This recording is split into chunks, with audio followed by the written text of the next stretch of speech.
This is our third and final chapter on participles. We've had the present and then the aorist active. And I expect that by now you're getting a little bit comfortable with participles, right? Now, we only need one more lesson, and this is simply to get the aorist passive participle, and then we'll do a little bit with the genitive absolute. You'll see what that is in just a moment. First, we want to do the vocabulary. And the first one you see on page 121 of Machen is graphis. Now, that looks very familiar, that word graphis. It looks almost like the one you got in chapter 3, OEC, grapho, graphis. Only that is graphis, this is graphis. In other words, the accent is on the ultima here, and it's on the penult in the indicative. So this is a different one, graphis, having been written. So you'll notice right away then that our aorist participle is going to be translated having been written. And then akhi is another, is an adverb there. Evtheos, evthes, immediately. Evtheos, evthes, immediately. Emation, to, a garment. Ikia, a house. Now that's the synonym for ikos. Ikia, a house. So you have a masculine house and a feminine house. That's all I know about it. Pathion, to, a little child.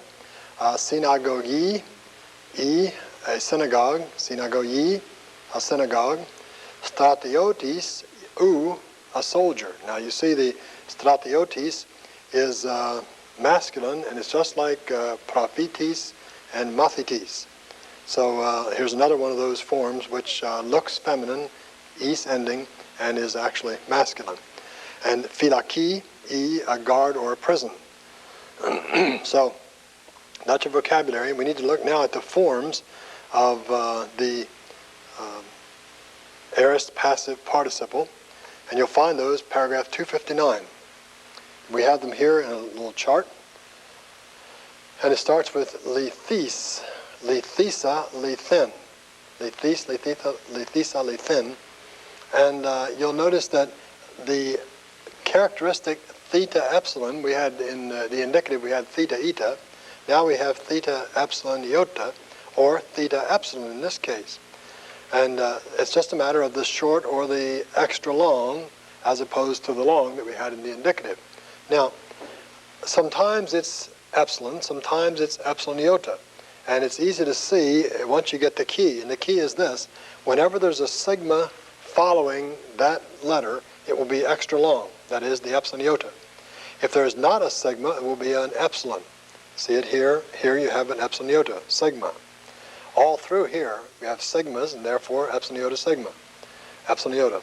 So whenever you have a sigma, epsilon iota. Whenever you don't have a sigma, plain old epsilon. Theta, epsilon. Learn them across, lithis, lithisa, lithin, and then learn them down, is and dos and di and da. Again, the third declension here in the masculine, third declension in the neuter, and first declension in the feminine. So those are the forms, the only forms that we get in this lesson.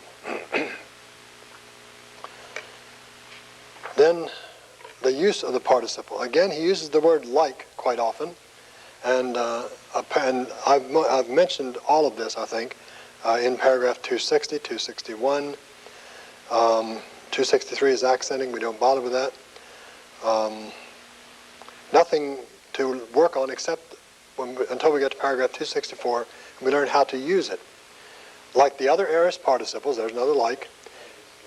The aorist passive participle denotes action prior to the time of the leading verb, and to it applies all that has been said about the attributive and substantive use of the participle. In other words, just exactly like the previous chapter, the aorist participle, this is not a different tense, same tense, and we're just talking now about the passive.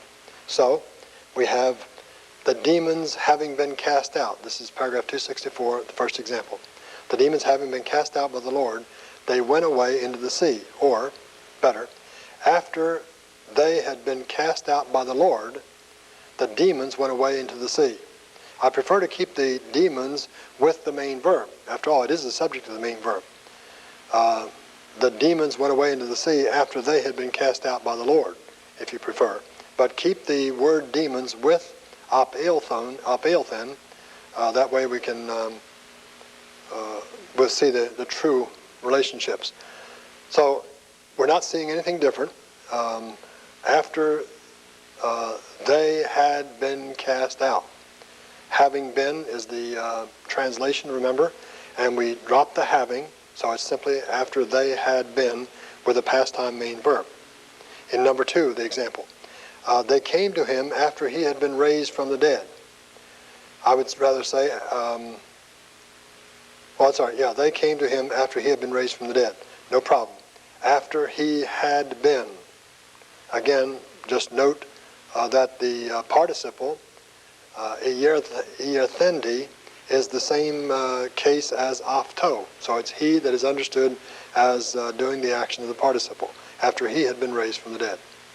In the 3rd example, top of 123,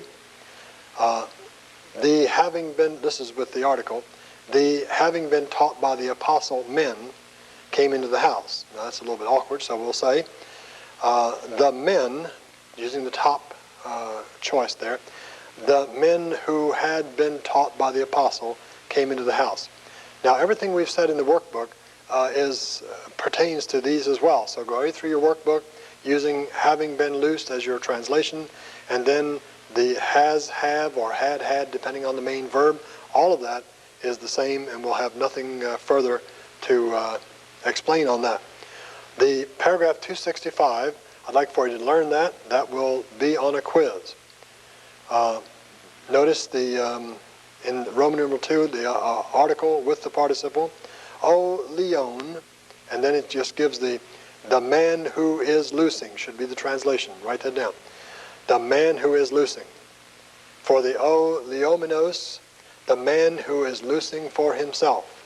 In other words, instead of looses, put is loosing in there. The man who is loosing for himself. And that's the only one you need. You don't need 3 different ones. Just that one.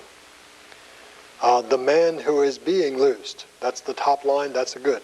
No problem. O lysos, the man who has loosed. O lysomenos, the man who has loosed for himself. And then O lithis, the man who has been loosed. Using the top choice again. The man who has been loosed. I have that available for quiz. There'll be a quiz on that coming up. Then we get one little new wrinkle. That is in paragraph 266. It's the genitive absolute.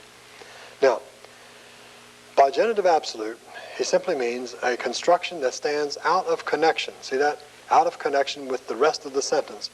It's called the genitive absolute. Now, obviously, then we're talking about something in the genitive case.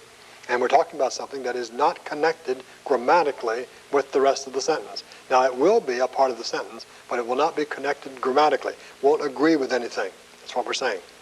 Now, look at his example. The apostles having said these things, the disciples went away. Or, after the apostles had said these things, the disciples went away.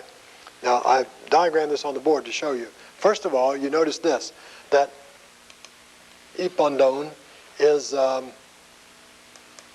adverbial use. There is no article, therefore it's predicate position, and the genitive absolute will always be predicate position. It will be a genitive participle with a genitive noun or pronoun as the subject.